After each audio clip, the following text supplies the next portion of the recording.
அனைவருக்கும் வணக்கம்.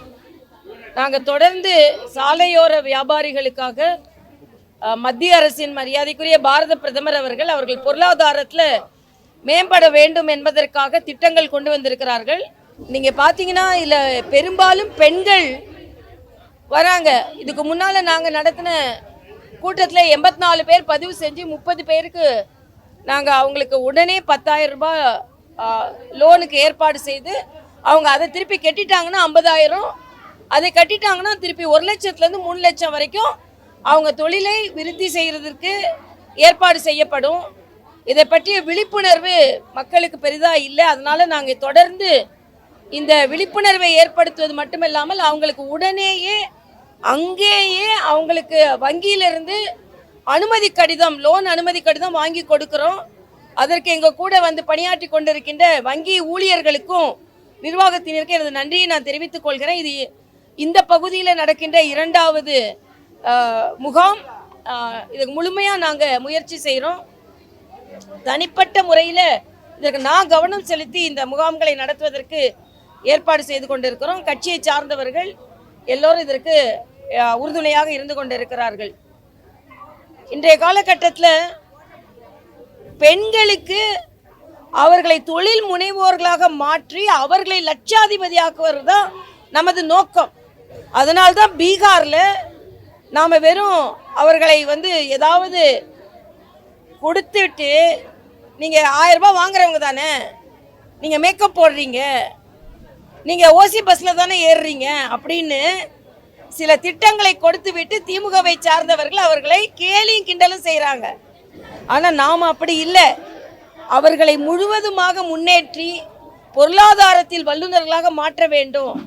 அதே நேரத்தில் அவர்களுக்கு கிடைக்க வேண்டிய உதவிகள் எல்லாம் கிடைக்க வேண்டும் என்பதுதான் நான் எனது கருத்தை இங்கே பதிவு செய்கிறேன். அதே மாதிரி தொடர்ந்து இந்த SIR என்கின்ற நமது வாக்காளர் தீவிர சீர்திருத்த இந்த இயக்கத்திற்கு எதிர்கட்சிகள், குறிப்பாக திராவிட முன்னேற்ற கழகத்தை சார்ந்த கட்சிகள் தான் எதிர்த்து கொண்டார்கள். இன்னைக்கு நான் வரும்போது தம்பி விஜய் அவர்களின் கட்சி 16ஆம் தேதி இதற்கு எதிர்த்து ஆர்ப்பாட்டம் செய்ய போகிறார்கள் என்று அறிவித்திருக்கிறார்கள். இது வேண்டாத ஒன்று. என்ன கேட்டால் அதே மாதிரி ஒவ்வொரு கட்சியை காங்கிரஸ் தனியாக போராட்டம் அறிவிக்கிறாங்க. இந்த SIR-ஐ எதிர்த்து போராடுவதற்கு பதிலாக உங்களோட BLA-2 தான் அவங்க கூட பணியாற்ற போகிறாங்க. உங்களோட தொண்டர்கள் தான் பணியாற்ற போகிறாங்க. எங்கள் கட்சியை சார்ந்த தொண்டர்கள் எல்லாம் தேர்தல் ஆணையத்திற்கு உதவியாக எல்லாம் திராவிட முன்னேற்ற கழகத்தை சார்ந்த தொண்டர்களும் எல்லாரும் தான் BLA-2ன்னு பணியாற்ற போகிறாங்க. ஆக வெளிப்படையாக பணியாற்றுகிற இதற்கு எதற்கு நீங்கள் ஆர்ப்பாட்டம் செய்கிற சக்தியை, இந்த பணியை துரிதமாக நடத்துவதற்கு நீங்கள் எல்லாம் துணை புரிந்தீர்கள் என்றால் நன்றாக இருக்கும். ஏற்கனவே 6.5 கோடி வாக்காளர்களில் 5.5 கோடி வாக்காளர்களுக்கு அந்த ஃபார்ம் விநியோகிச்சிட்டாங்க. நான் ஏற்கனவே ஒரு கோரிக்கை வச்சேன், வாங்கி வைக்கிறதுக்கு பதிலாக அவங்க இருக்கும்போதே ஃபில் பண்ணி கொடுத்துருங்க, பூர்த்தி செய்து கொடுத்துருங்க அப்படின்னு நான் சொன்னேன். அது சரியாக இருக்கும். அதனால் ஏறக்குறைய 5 கோடி பேருக்கு விநியோகம் செய்யப்பட்டு விட்டது. அவர்களெல்லாம் பூர்த்தி செய்யுங்க. இது மிக இலகுவாக இருக்குதுன்னு நான் எனது அனுபவத்திலே சொன்னேன். 2 விதம். ஒன்று, ஏற்கனவே SIR-ல பதிவு செஞ்சவங்க, அந்த எண்ணு எல்லாமே வர்றவங்களே வைத்திருக்கிறார்கள். SIR-ல இதுக்கு முன்னால் பதிவு செய்யாத இளைஞர்கள். ஆக அவங்களது மிக இலகுவாக இருக்குது. எல்லாமே இலகுவாக தான் இருக்குது. அதனால நான் இன்னைக்கு தம்பி விஜய் அவர்களுக்கு இதை போஸ்ட்டில் அனுப்பலான் இருக்கேன். ஏன்னா இதை படிச்சுட்டு இதில் ஒன்றுமே இல்லை, மக்களுக்காக நம்ம உதவி தான் செய்யணும், ஏன் போராட்டம் செய்யணும்? திமுக தான் போராட்டம் செய்து அரசியலுக்காக. நீங்கள் புது கட்சி, இது உங்களுக்கு இன்னும் உறுதுணையாக இருக்கும். போலி வாக்காளர்கள் இல்லாமல் முதல் தேர்தலை நீங்கள் சந்திக்க போகிறீங்க. இன்னைக்கு பீகாரில் பார்த்தீங்கன்னா ஏன் எல்லாவற்றையும் விட வாக்கு சதவீதம் அதிகரிச்சிருக்கு. பெண்கள் 10% மேலே அதிகமாக ஓட்டு போட்டிருக்காங்க. ஏன்னா போலி வாக்காளர்கள் பூத் கேப்சரிங் பண்ண மாட்டாங்க, கலாட்டா பண்ண மாட்டாங்க. வர்றவங்கெல்லாம் நம்மளைய மாதிரி நேர்மையாளர்கள். அதனால் நம்ம தைரியமாக போய் ஓட்டு கேட்க, ஓட்டு போடலான்னு அதிகப்படியாக மக்கள் வந்திருக்கிறார்கள். இன்னொன்று, 65 லட்சம் பேரை நீக்கிட்டாங்க, 65 லட்சம் பேரை நீக்கிட்டாங்கன்னு. எங்கெங்க அவங்கெல்லாம் சாலைக்கு வந்திருப்பாங்க, ரோடுக்கு வந்திருப்பாங்க.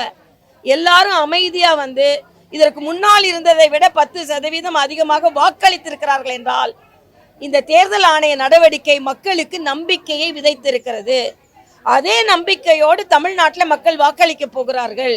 யாரு பதறானா, முறைகேடாக வாக்குகளை பதிய வைத்து அதன் மூலம் வெற்றி பெறுபவர்கள் தான் பதறுகிறார்கள். ஆனா இன்னைக்கு நிச்சயமாக இந்த வாக்காளர் சேர்ப்பு முகாம், தீவிர பரிசீலனை முகாம் சிறப்பாக நடைபெற்றதென்றால் தமிழக மக்கள் பலன் பெறுவார்கள், பயன் பெறுவார்கள் என்பதை நான் இங்கே தெரிவித்துக் கொள்கிறேன். இதை வச்சே அரசியல் செய்ய வேண்டாம் என்பது எனது கருத்து. அனுப்பி விடலான் இருக்கேன். ஏன்னா இதுல எல்லாம் தெளிவா சொல்றேன். ஏன்னா அவரே ஒரு கேள்வி கேட்டிருந்தாரு, 30 நாட்களுக்குள் எப்படி செய்ய முடியும்னு கேட்டிருந்தாரு. அதே ஒரு தலைப்பா நான் இதுல வச்சிருக்கேன்.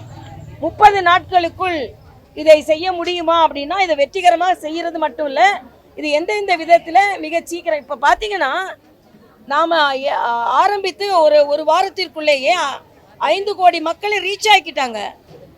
அவங்கள்தான் திருப்பி வாங்க வேண்டியது தான். முதலமைச்சர் சொல்கிற மாதிரி இதில் எந்த சிக்கலுமே இல்லை, தெளிவாக இருக்குது. இன்றைக்கி கூட அவங்க ஒரு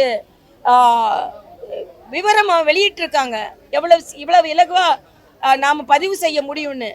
ஆக இது ஜனநாயகத்திற்கு தேவையான ஒன்று. இது ஒன்றும் அரசியல் நோட்டீஸ் இல்லை, ஜனநாயகத்திற்கு தேவையான ஒன்று. இதை எதற்கு நீங்கள் உச்ச நீதிமன்றம் போகிறீங்க? இதற்கு முன்னால் வழக்காடு மன்றம் போகும்போதெல்லாம் தேர்தல் ஆணையம் எங்களுக்கு இந்த சீர்திருத்தம் தேவை என்று முடிவு செய்தால் அவர்களால் தொடரலாம் என்பதா இதற்கு முன்னால் வரைக்கும் உயர்நீதிமன்றங்களும் உச்ச நீதிமன்றங்களும் சொல்லி இருக்கிறது. அதனால சும்மா இதை சொல்லாம நீங்க இரட்டை வேடம் போடுறீங்க. இப்போ உங்க தொண்டர்கள்லாம் சாலையில போய் சேர்க்கறதுக்கு உதவி செஞ்சு கொண்டு தான் இருக்கிறாங்க. அதனால இது ஒரு ஜனநாயக நடைமுறை. இது சிறப்பாக நடைபெறுவதற்கு கட்சிகள் உதவி செய்ய வேண்டுமே தவிர இதற்காக போராடக்கூடாது என்பது எனது கருத்து. இதை தாண்டி இன்னொன்று, வரும்போது சேகர் பாபு அவர்களோட ஒரு பேட்டி படித்தேன்.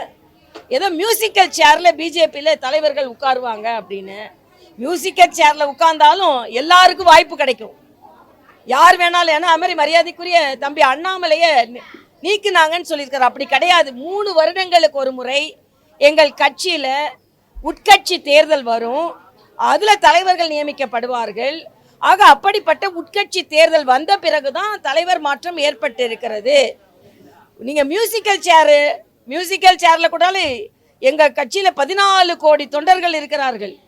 தமிழ்நாட்டில் மட்டும் 40 லட்சம் தொண்டர்கள் இருக்கிறார்கள், உறுப்பினர்கள். இதில் யாருக்கு வேணாலும் மியூசிக் சேரில் உட்கார்றதுக்கு வாய்ப்பு கிடைக்கும்.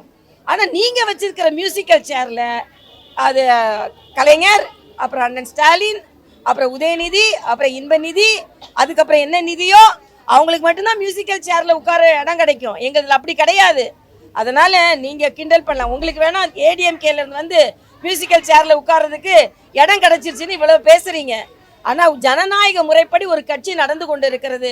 அதை பற்றி நீங்கள் கவலைப்பட வேண்டாம் என்பதை நான் இங்கே தெரிவித்துக் கொள்கிறேன். இல்லை, அவர் சொல்லி தான் ஆகணும். உண்மையே சொல்ல வேண்டும் என்றால் தேர்தல் அரசியலில் இருக்கிறவங்க எல்லாருமே எஸ்ஐஆரை அவர்கள் ஒப்புக்கொள்ள வேண்டும்.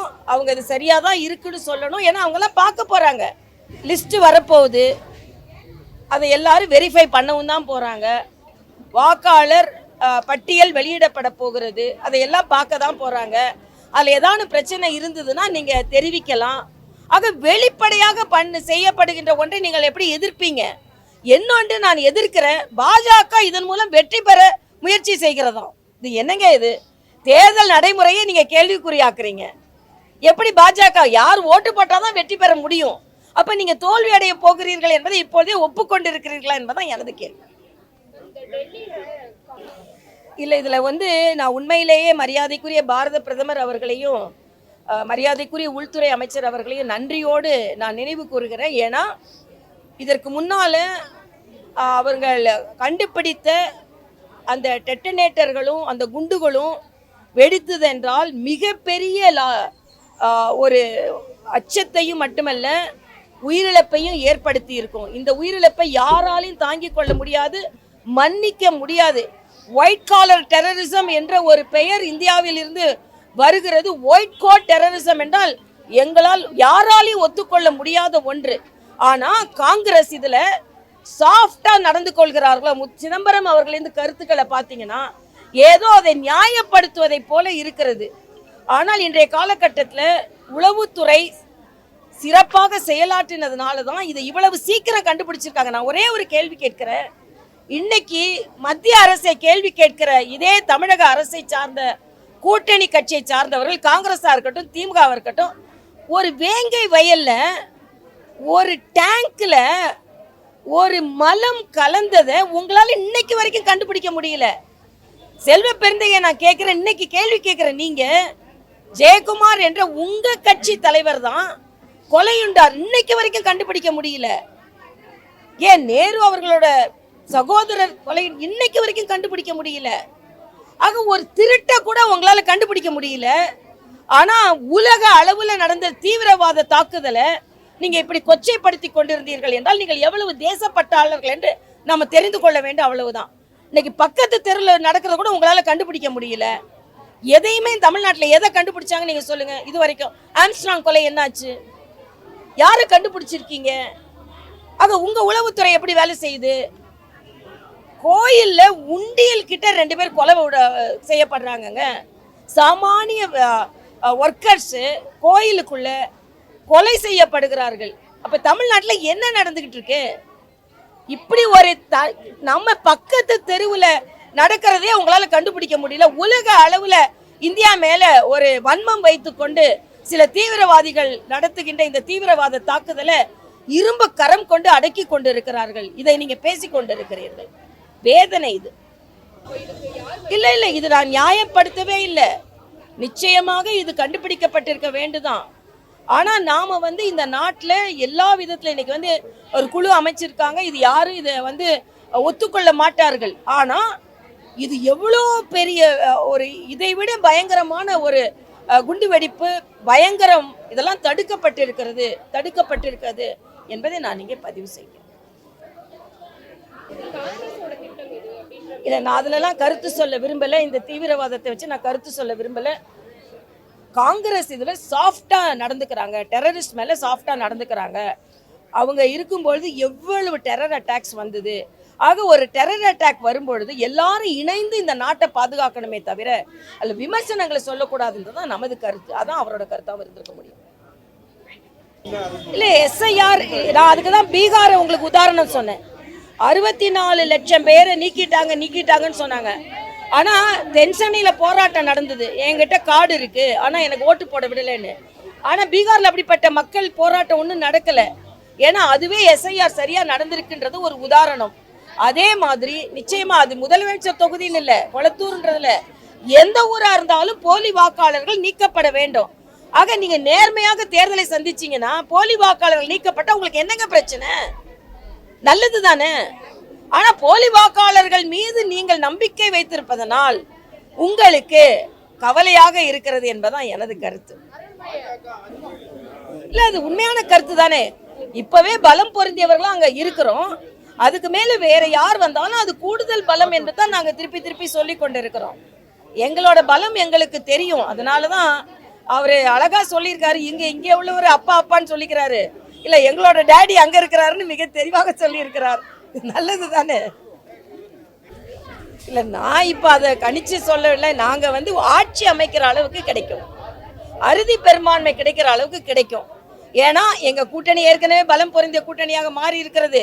மக்கள் இந்த ஆட்சி மீது அதிருப்தியா இருக்காங்க. இவங்க எந்த போலி வாக்காளர் மீது இவங்க நம்பிக்கை வைத்திருக்கிறாங்களோ அந்த போலி வாக்காளர்களை நீக்கப்பட போறாங்க. அதனால நம்மளை விட்டு போனவங்களாம் நிம்மதியா இருக்கிறத விட்டுட்டு அவங்கள பிடிச்சி இழுத்துட்டு வாக்காளர் பட்டியலில் சேர்த்து அவங்களெல்லாம் நிற்க வைப்பாங்க.